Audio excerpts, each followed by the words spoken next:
బాబు రావాలి, నా కళ నెరవేరాలని చెప్పి నరేంద్ర మోదీ కలలు కంటున్నారు. గతంలో కాంగ్రెస్ సభ స్థానాలు 403 సీట్లు వచ్చినాయని చెప్పేసి మనం చూస్తున్నాం. సో దానికి టార్గెట్ మనము రీచ్ అవ్వాలంటే బాబు మనతో కలిస్తే బాగుంటుందని చెప్పేసి అని అంటున్నారు. ఈ అంశానికి సంబంధించి ఏం చెప్తారు సార్? రాబోయే పార్లమెంట్ ఎన్నికల్లో దేశ చరిత్రలోనే రికార్డు స్థాపించాలని నరేంద్ర మోడీ కళ. ఏది గతంలో వచ్చిన హయ్యెస్ట్ మెజారిటీ దాన్ని బీటప్ చేయాలి.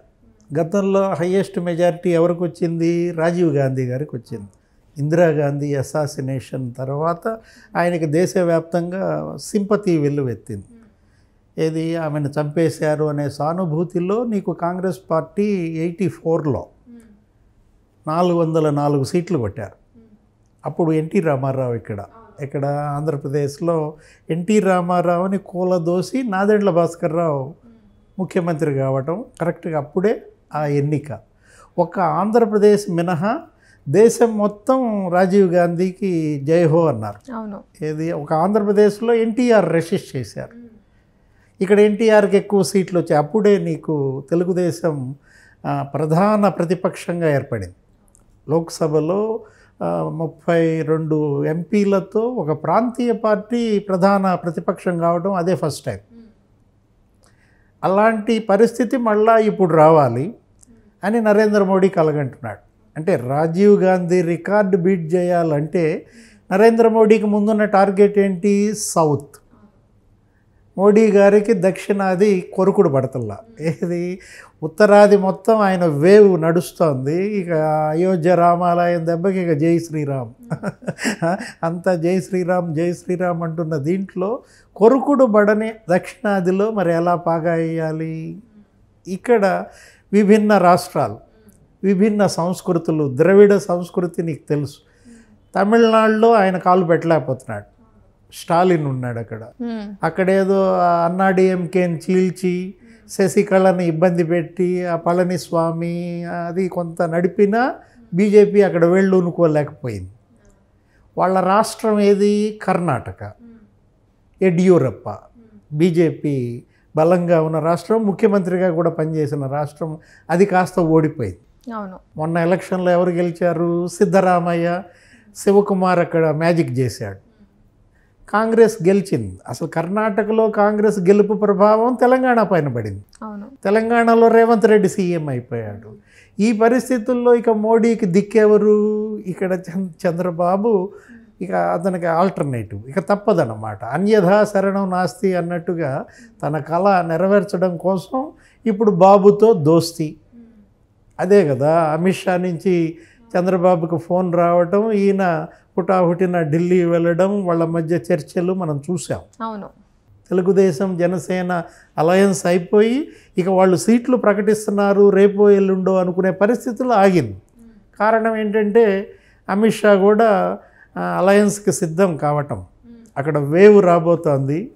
చంద్రబాబును అరెస్ట్ చేసి 53 రోజులు జైల్లో పెట్టేసరికి జగన్మోహన్ రెడ్డి యాంటీ వేవ్ పెరిగిపోయింది.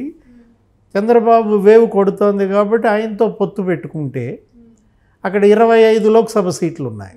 25 లోక్సభ సీట్లలో 20 సీట్లు గెలిచే అవకాశం ఉంది. అంటే మొన్న లోక్సభ సీట్లలో ఎలా ఆంధ్రప్రదేశ్లో వచ్చాయి? 22 వైసీపీ, 3 తెలుగుదేశం. ఇప్పుడు అది రివర్స్ అవుతా. అంటే రివర్స్ రెడ్డి గారు కదా, జగన్మోహన్ రెడ్డి రివర్స్ చేశాడు. అంతా రివర్స్ టెండర్లు అన్నాడు, రివర్స్ డెవలప్మెంట్ అన్నాడు, రివర్స్ వెల్ఫేర్ అన్నాడు, స్కీములన్నీ రద్దు చేశాడు. దీంతో ప్రజా తీర్పు కూడా రివర్స్ అవుతోంది. 22-3 తిరగబడితే 3 జగన్కి, 22 తెలుగుదేశం జనసేన బీజేపీ కూడా కలిస్తే వాళ్ళ వేవ్ వస్తుంది అన్న దీంట్లో ఆయన కళ 404 మార్క్ దాటాలంటే ఇక తెలుగుదేశంతో అలయన్స్ పెట్టుకోవటం. బీజేపీ తెలుగుదేశం అలయన్స్ సింక్ అవుద్దా అంటే నువ్వు అడగచ్చు. ఎందుకంటే మొన్న ఎన్నికల్లో ఇద్దరు పరస్పర విమర్శలు చేసుకున్నారు కదా.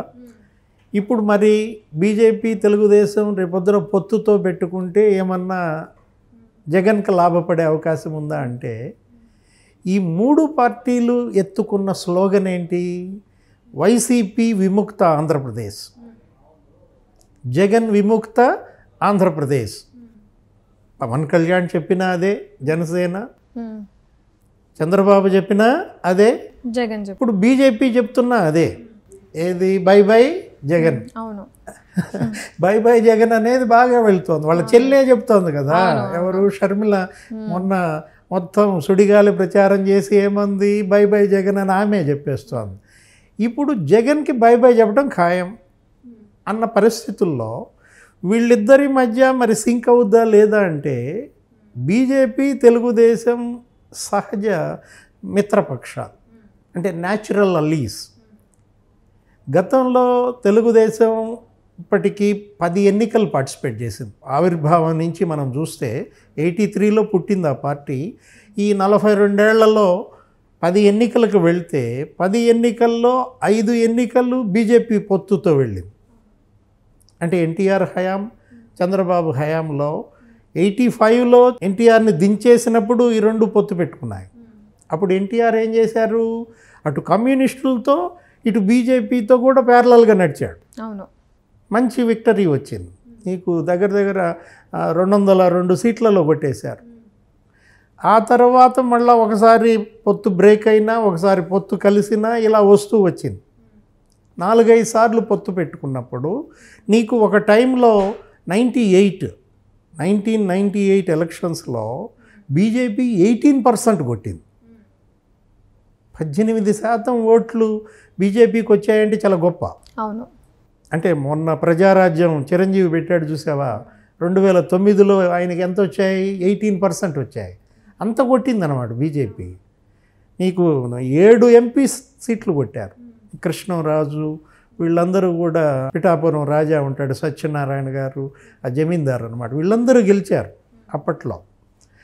అలాంటి వేవ్ మళ్ళీ రావాలంటే, ఆంధ్రప్రదేశ్లో బీజేపీ వేళ్ళునుకోవాలంటే తెలుగుదేశంతో వ్యతిరేకతతో కాదు, తెలుగుదేశం పొత్తుతోనే మనం అక్కడ వేళ్ళునుకోవాలి. కొన్ని స్థానాలు ముందు గెలుచుకోవాలి. ఆ తర్వాత తెలుగుదేశం ప్లేస్ ఆక్యుపై చేయటం అనేది అది భవిష్యత్. అవును. ఇలా దీర్ఘకాలిక ప్రయోజనాలతో మోడీ షా ఎత్తుల్ని మనం చూడాలి. మరి తెలుగుదేశం ఎందుకు పొత్తు పెట్టుకుంటుంది అని అడగచ్చు నువ్వు. ఎందుకని, తెలుగుదేశంకే వేవ్ వచ్చేస్తుంది, చంద్రబాబు మీద సానుభూతి వస్తుంది కదా, మరి ఆయన ఒంటరిగానే వెళ్ళొచ్చు కదా. ఇప్పుడు క్యాడరు కార్యకర్తలు కూడా ఏం కోరుకుంటున్నారు, బీజేపీతో వద్దని కోరుకుంటున్నారు. ఎందుకని, ఆంధ్రప్రదేశ్కి జరిగిన అన్యాయంలో బీజేపీ పాత్ర కూడా ఉంది. ఆ ప్రత్యేక హోదా ఇవ్వలేదు ఆయన మోడీ అనే కక్ష ఉంది. మీరు మోడీతో వెళ్ళొద్దని క్యాడర్ అంటోంది. కానీ మరి చంద్రబాబు ఎందుకు పొత్తు పెట్టుకోవడానికి వెళ్తున్నాడు అనేది క్వశ్చన్ మార్క్, సందేహం అందరికీ ఉన్నట్టే నీకు కూడా ఉంటుంది. అవును. కారణం ఏంటంటే, బలమైన ప్రత్యర్థిని ఢీకొనాలంటే బలహీనులంతా ఏకం అవ్వాలి. అవును. ఇప్పుడు ఏది ఇవాళ అక్కడ అది పెద్ద బలమైన విషసర్పంలా మారింది. వైసీపీ బుసలు కొడుతుందన్నమాట. అటు ఆర్థిక బలం, ఇటు అంగబలం, నీకు మీడియా, తర్వాత పోలీసు కూడా తోడైన పరిస్థితుల్లో ఎన్నికల సంఘం, అధికారులు, యంత్రాంగం అంతా కూడా భయపడిపోతున్న పరిస్థితుల్లో, అతనికి సాగిలపడిన పరిస్థితిలో రేపటి election free and fair election జరగాలంటే, పారదర్శకంగా స్వేచ్ఛాయుత ఎన్నిక జరగాలంటే కేంద్రం చూపు దీనిపైన ఉండాలి. అవును. నరేంద్ర మోడీ, అమిత్ షా ఇవాళ ఆంధ్రప్రదేశ్లో ఫ్రీ అండ్ ఫెయిర్ ఎలక్షన్స్కి కృషి చేస్తారు. పొత్తు పెట్టుకోవడం ద్వారా తెలుగుదేశం ఆశిస్తోంది అది. ఎవరి ఓటు వాళ్ళు స్వేచ్ఛగా వేయగలిగితే నిజమైన ప్రజా తీర్పు వస్తుంది. అది జగన్కి ప్రతికూలంగా వస్తుంది, తెలుగుదేశం, జనసేన, బీజేపీకి అది అనుకూలంగా మారుతుంది అనే ఒక దూరాలోచన, అంటే దురాలోచన కాదు, అంటే ఏంటి, దూరాలోచనతో తెలుగుదేశం, చంద్రబాబు ఇవాళ బీజేపీతో పొత్తుకి సంసిద్ధమయ్యారు. అదొక్కటే కాదు, దానిలో మరో లాభం ఏంటి, ఆంధ్రప్రదేశ్ అధోగతి పాలైంది. 12 లక్షల కోట్ల అప్పులు, కంపెనీలు ఏమి రావటం లేదు. జగన్ దెబ్బకి పరిశ్రమలన్నీ పారిపోయినాయి. నీకు తెలుసు, గల్లా జయదేవ్, అమర్ రాజా, ఫ్రాంక్లిన్ టెంపుల్టన్, లులు అన్నీ వచ్చేసినాయి కదా, అన్ని తెలంగాణలో పెట్టేసుకున్నారు. జాకీ కూడా ఎక్కడ పెట్టారు, ములుగులో పెట్టారు. ఇలా పారిపోయిన కంపెనీలన్నీ మళ్ళీ ఆంధ్రప్రదేశ్కి రావాలి, ఎంప్లాయ్మెంట్ జరగాలి, నిరుద్యోగ సమస్య పోవాలి, ఈ అప్పుల ఊబిలో నుంచి ఆంధ్రప్రదేశ్ బయటపడాలి. అవును. ఇదంతా జరగాలంటే ఎవరి సహకారం ఉండాలా? కేంద్రం సహకారం ఉండాలి. కేంద్రం ఆక్సిజన్. అవును. ఇవాళ కేంద్ర సహకారం లేకపోతే పేషెంట్ డెడ్. ఇది ఆంధ్రప్రదేశ్ అనేది ఆపరేషన్ సక్సెస్ అవ్వచ్చు. నువ్వు చెప్పింది ఏంటి? ఒంటరిగా వెళ్ళినా చంద్రబాబు గెలుస్తాడు. అవును. పవన్ కళ్యాణ్తో వెళ్ళినా చంద్రబాబు పవన్ కళ్యాణ్ గెలుస్తారు. మరెందుకు బీజేపీ అంటే ఇది కారణం. ఏది? ఆక్సిజన్. అవును. ఈ పేషెంట్ బతకాలంటే ఆంధ్రప్రదేశ్ అనేది ఇవాళ బెడ్ మీద ఉంది. బెడ్ మీద పండబెట్టాడు జగన్మోహన్ రెడ్డి. అది అర్జెంటుగా దానికి గనక ఆక్సిజన్ ఇవ్వకపోతే నీకు వెంటిలేటర్ మీద ఉంది కదా. అలాంటి పరిస్థితుల్లో ఆక్సిజన్ కేంద్రం కాబట్టి, కేంద్రంలో వచ్చేది మోడీయే కాబట్టి ఇవాళ రాహుల్ గాంధీ వస్తాడనే ఆశ మనకి కనుచూపు మెరలో కనపట్టలేదు. ఉన్న కాంగ్రెస్లో ఉన్న ప్రధాన నాయకులంతా కూడా వెళ్ళిపోతున్నారు. ఇవాళ కమల్నాథ్ కూడా అటో ఇటో అంటున్నాడు.